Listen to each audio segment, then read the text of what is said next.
From the 1st of December 2021, fully vaccinated eligible visa holders will be able to come to Australia without needing to apply for a travel exemption. Eligible visa holders, including skilled and student cohorts, as well as humanitarian, temporary, working holidaymaker and provisional family visa holidays. In addition to the introduction of the travel from Singapore, which only started on the 21st, from the 1st of December 2021, Australia will also welcome back fully vaccinated citizens from Japan and Korea. Under these arrangements, citizens of Japan and Korea who hold a valid Australian visa will be able to travel from their home country quarantine-free to participate in that program where states and territories are providing that opportunity without needing to seek a travel exemption. The return of skilled workers and students to Australia is a major milestone in our pathway back. It's a major milestone about what Australians have been able to achieve and enable us to do. It'll mean a lot for the economies of our country, right around the country, who need those workers and want to see those students return. And so we're looking forward to that occurring from the 1st of December. We have done this in an orderly way. At first we said, let's get Australians home or fully vaccinated, and that's been occurring since the 1st of this month. And so from the 1st of next month, we'll start welcoming back the students. We'll start welcoming back those on skilled visas that are desperately needed to ensure we are able to take full advantage of the economic recovery that we're working to secure. So from 1 December 2021, fully vaccinated eligible visa holders can come to Australia without the need to apply for a travel exemption. Now, eligible visa holders include skilled and student cohorts, as well as refugee, humanitarian, temporary and provisional visa holders.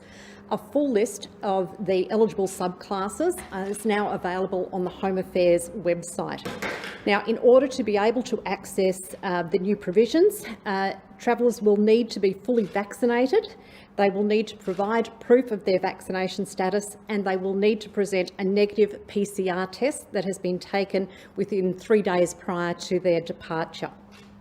Now, also, as the Prime Minister has said, from 1 December this year, we will also be welcoming back fully vaccinated citizens of Japan and South Korea who hold a valid Australian visa, and they will need to look at the website in terms of what the visa status is for eligibility to travel here. To be eligible, though, in addition to travel here for Japan and Korean citizens, they will need to depart from their home country. They will also need to be fully vaccinated, and they'll need to provide proof of their vaccination status. They will need to hold an eligible visa, and they will also need to have a negative PCR test within 3 days, 72 hours of their departure. So all of the information has now been updated on the Home Affairs website. So I would encourage all people wishing to access any of those provisions to look at that website so that they are clear on what the criteria is.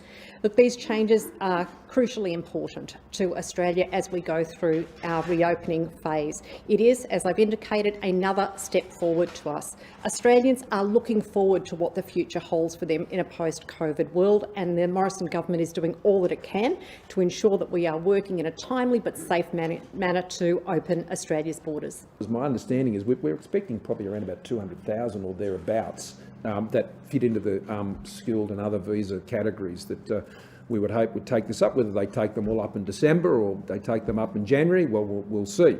But I have no doubt that the airlines will be responding positively to this, and that will see more planes in the air. Jobs in the air mean also jobs on the ground, and people coming back to Australia will also mean jobs on the ground right around the country. So we're looking forward to that because that will secure that economic recovery. On the issue of Afghan visa holders, well, it's our highest priority in the refugee and humanitarian program. And I've always seen 3,000 as a floor, not a ceiling. I've made that, I think, extremely clear. And provided we can work through the relevant processes, and while you quote that number, I think this is across many different countries. And one of the things we've been doing through our special envoy on this issue in Qatar is working with other countries to ensure that we're lining up with where applications are being considered in some countries.